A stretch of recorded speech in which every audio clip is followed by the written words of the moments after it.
Bonsoir. La dernière fois, nous avons parlé du mystère de Marie. Et le mystère de Marie est double parce qu'il concerne la femme et il concerne l'humanité. La naissance du Christ, jamais on n'a vu un homme naître comme ça, jamais on n'a vu Dieu apparaître comme ça.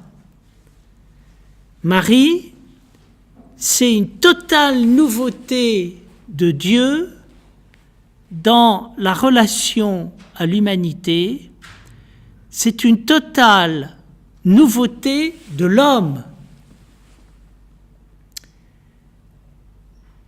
Mais c'est aussi une totale nouveauté de la femme.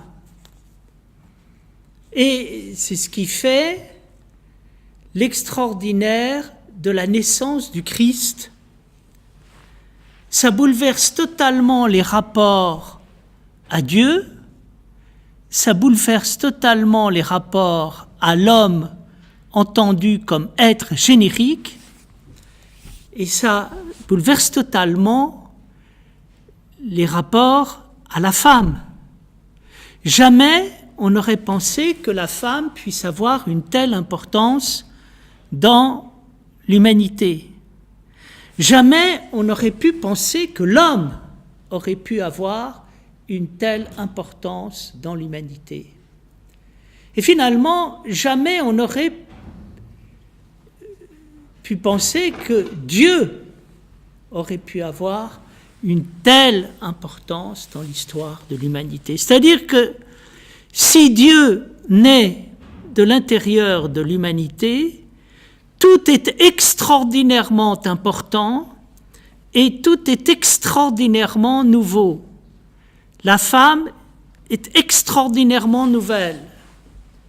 L'homme est extraordinairement nouveau. Dieu est extraordinairement nouveau également. Tout change radicalement.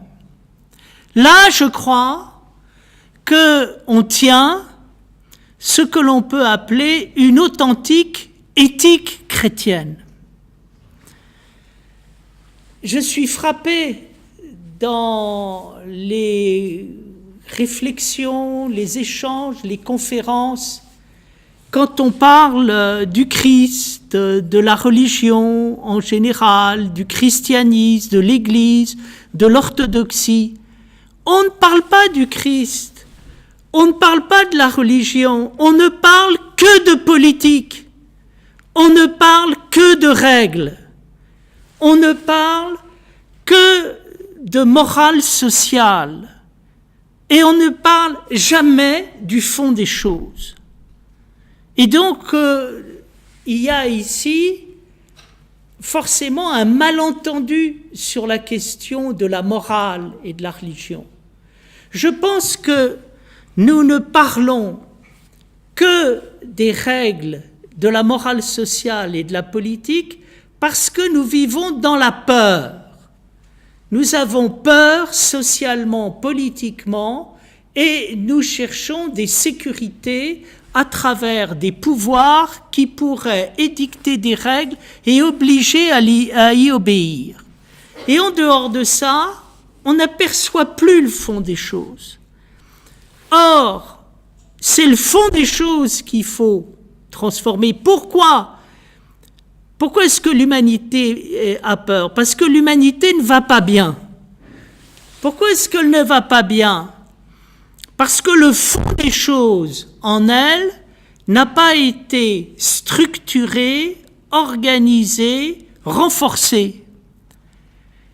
Je crois que quand l'être humain n'est pas dans son assiette, il s'en veut à lui-même et il en veut aux autres. Et il nourrit des pensées qui sont à la fois meurtrières et suicidaires, et il devient imprévisible. À l'image de ces fous furieux qui, par-delà le monde, mais surtout aux États-Unis, débarquent tout d'un coup dans un bar ou une boîte de nuit et tire sur tout le monde. André Breton disait dans les manifestes du surréalisme, l'acte surréaliste par excellence consiste à descendre dans la foule et à déverser son revolver sur la foule. Je pense que lorsque André Breton disait cela, il voulait expliquer que l'acte surréaliste consiste à réveiller l'humanité. Mais il y a des gens qui n'ont pas ce rapport poétique et qui le font réellement. Et pourquoi ils le font réellement? Mais parce qu'ils sont dans un malaise terrible. Ils sont dans un malaise terrible au sein de la civilisation la plus puissante que l'humanité n'ait jamais connue et la plus riche et factuellement, sur le papier, censée être la plus heureuse. Mais le fond des choses n'a pas été transformé. Or, qu'est-ce que nous voyons à travers la naissance de Marie? Nous voyons le fond des choses totalement transformé. Le fond des choses, c'est que Dieu est vivant.